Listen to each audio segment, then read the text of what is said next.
Well, going into the Christmas season, what are some healthy ways for single women or anybody who's just gone through a divorce to deal with the feelings of loss and missing out on those traditions of those family times?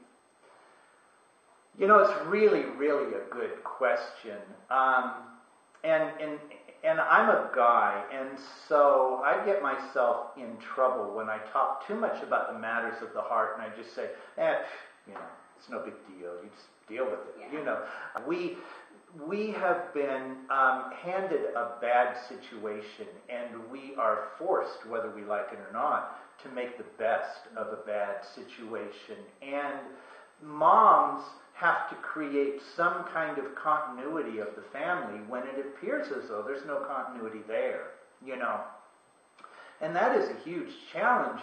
And our first instinct is to just give up and say, I can't do anything, so I'm not going to do anything. But I don't think that's a good answer. I think that the best answer is to just step back in prayer and in the confidence of the Lord, what little of that we have at that particular season of our lives, and just say, okay, this is what I've got. What can I do with it? Mm-hmm. What can I still salvage? Recognizing that your life is a timeline and that God has a hold of it.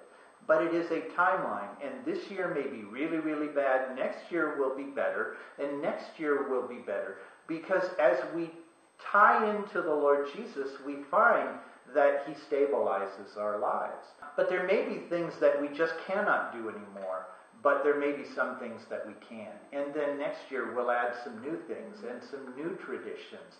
And in the process of doing that, if we have kids, our kids will learn flexibility. Because there's this unwritten Bible verse that basically says, "Blessed are the flexible, for they shall not be broken." And we really have to remember that in these circumstances, because you know what? If we just say, no, I have to have grandma here, and grandma's not speaking to us, or whatever the heck it is, and we can't do that. It's just not doable. Okay, well, if I can't do that, what can I do? Yeah. So choosing to make a better life for yourself. Well, exactly. You know what? When life hands us lemons, we got to figure out how to make lemons. Yeah. So is there any other advice you'd offer to women who are trying to move on after their husband moves out? Just to tuck into the Lord. We want to develop these mindsets so many times when our lives go south that, God hates me anyway, so I just give up. That isn't true. We buy into all of these things, and we really have to settle back. Again, God's grace is new every morning, and we have to allow our lives to be new every morning. Even though the situation might persist for a really, really long time, and it might be desperately bad, we have to find a way to be refreshed in God. God has A, not abandoned us, and B, He's not mad at us. And that's really the key to what our ministry is about, is just reminding people that God is still in the midst of the situation.